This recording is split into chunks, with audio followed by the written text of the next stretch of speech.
Hi అండి, నమస్తే. Welcome to Shanti kitchen.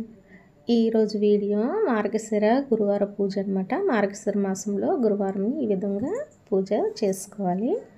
ముందుగా మనము పూర్ణం బూరెల్ని తయారు చేసుకోవాలి. బూరెల కోసం మనము జునుముల్ని ఉడికించి మనము బెల్లం కానీ లేదంటే షుగర్ కానీ వేసి కొంచెం యాలకుల పొడిని వేసుకుని ఈ విధంగా గ్రైండ్ చేసుకోవాలి. గ్రైండ్ చేసుకున్న తర్వాత మనము ఈ విధంగా బాల్స్లా తయారు చేసుకోవాలి. అలాగే ఆయిల్ కూడాను వేడి చేసుకోవాలి. మనం మినపప్పుని నానబెట్టుకుని కొంచెం బియ్యం కొంచెం మైదా వేసి ఈ విధంగా తయారు చేసుకోవాలి. ఇవి బియ్యం పిండితో తయారు చేస్తారనమాట.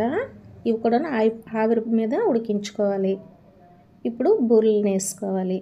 ముందుగా తయారు చేసుకున్న వీటిని పిండిలో అంతా కూడాను పట్టించుకొని ఆయిల్లో ఫ్రై చేసుకోవాలి. ఇవి ఒక 2 నిమిషాల తర్వాతను రెండో వైపు తిప్పుకుంటూ బాగా ఫ్రై అవ్వాలి. ముందుగా అన్నీ కూడాను 7 రకాల ప్రసాదాలని తయారు చేసుకోవాలి. మంచి కలర్ ఈ విధంగా వచ్చాక కొంచెం గోల్డెన్ బ్రౌన్ కలర్ మంచిగా ఈ విధంగా కలర్ వచ్చాక వీటిని తీసేసుకోవాలి. అన్నీ కూడాను ఈ విధంగానే తయారు చేసుకోవాలి.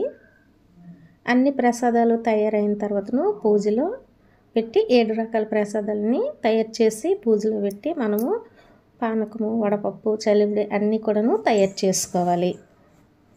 అమ్మవారికి ఈ విధంగా మనము మార్గశిర మాసంలో పూజ చేసుకుంటే చాలా బాగుంటుంది. ముందుగా మనం ముందు రోజు బాగా నీట్గా మనం ఇల్లంతా చక్కగా నీట్గా శుభ్రం చేసుకుని కొంచెం బియ్య పిండి తడి బియ్య పిండితో ముగ్గులు వేసుకోవాలి.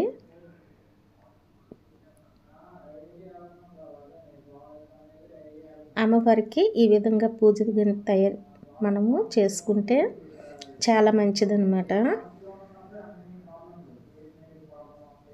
పానకము వడపప్పు చలివిడి అన్నీ కూడాను అమ్మవారికి ఇష్టమైన ప్రసాదాలన్నీ కూడాను తయారు చేసుకోవాలి. ఈ వీడియో మీకు నచ్చినట్లయితే లైక్ చేసి షేర్ చేసుకోండి. Thank you.